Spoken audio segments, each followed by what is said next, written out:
ওম অখণ্ড সংহিতা বা শ্রী শ্রী স্বামী স্বরূপানন্দ পরমহংসদেবের উপদেশ বাণী, পঞ্চদশ খণ্ড। সংকল্পকে স্থির করো।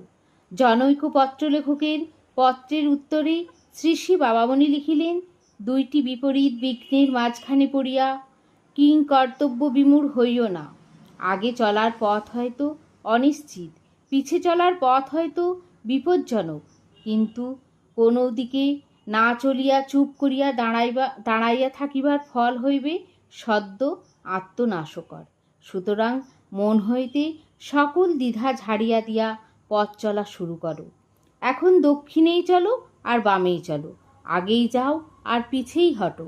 ভগবানের পবিত্র নামে মনকে নিমজ্জিত করিয়া দিয়া স্থির প্রজ্ঞার ভিতর দিয়া দৈববাণী জানিয়া লও যে কোন দিকে চলিবে, এবং একবার সংকল্প স্থির করিবার পরে আর তাহাকে পরিবর্তিত হইতে দিবে না।